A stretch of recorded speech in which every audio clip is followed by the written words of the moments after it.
Ma uSASSA sethathe lo 25% wakhe mina ke bengiyaye ngisale ngo 37,500 37,500 from 50,000 ngisabale 25% kaSASSA. Ngineyikweleti, nginama insurance, nginama funeral cover, kumele ngithumele imali umabe bekade ngimshiya yedwa la endlini. Undodakazi bekade eseku grade 8.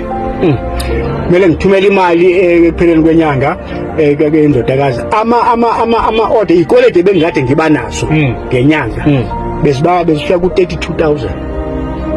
Ukuthi kulo 37,000 esengisebe naye. Base ngikhipha ke manje lo 32,000 sengisele ngo 5,000.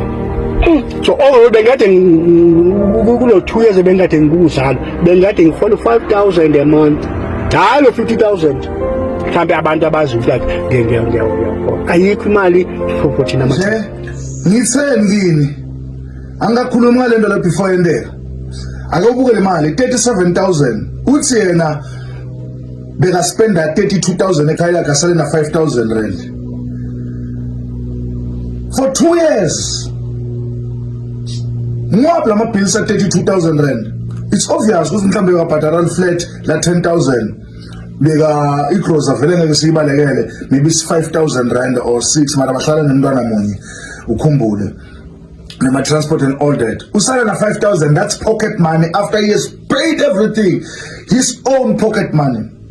Why angakhile athi kunamake khona ekhaya yakhe nemakwakhe.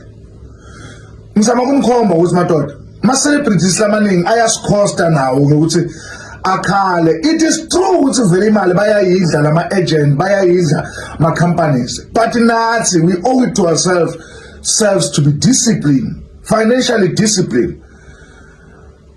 Meaning I learned from my Khotmani, my bishop, my mentor, Bishop Doni Ngwenyama. He once called me and said, Sfiso, uma pili Sfiso S marapila Sfiso Shomo. According to that statement, uma ngathi ngifuna kuphila Sfiso S, Dr. Sfiso S, ngifuna ngidle pizza every day so that people will batongibona bangihloniphe. Mara Sfiso Shomwe funa phile an ordinary life. That's why mina ngiyakhona ukuthi nginemali ngiya ku booking bangibhadale kahle clean. Ngitshele mngami ngithi ngicela upheke iphuthu sidle. Selibisi lingakala 20 rand sidle.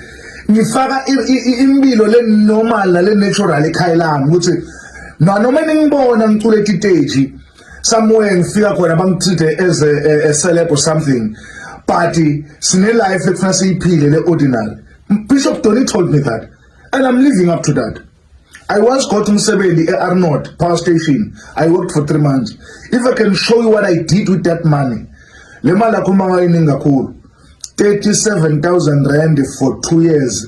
It's almost 7,000 something, 700,000 something above.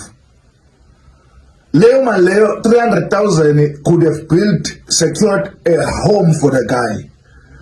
Leo Mali could have being amended or something, begangathenga 100,000 rand car. That's what celebrities do. Another one in some Kulmana Lawangela would say, yeah, my celebrities, my celebrity as Maria no Majani when I took of Shumara Fang, that's gospel artist. Then in the celebrity, I seen since the Mali to no Manjan, Umasaka Shupen. Because you can't get a contract that is written 2 years. You know within 2 years I will be out. But I will behave like you will get another one. And if it's another thing about actors is very simple. Who actor number new actor for 1 month or 2 months? Ni actor for a season young. Hamba yo actor le Joes ni qetha so yabuya utohlala nathi la khaya ubukele nathi. Bese ubhadari agent le ikufunele lo msebenzi uyele uyoshoot uqetha ubuye ubukele uhlale ekhaya. Akusho ukuthi ngushuthela iJozi ufuna uhlalela iJozi dokotela uqedzile man asengitshele abantu bangivulele slot emsakatho nobhadarayo hamba ngokhuluma le tinvo leti no lokusokungehla lo no asengithule to bukelana asikhulume nenzaba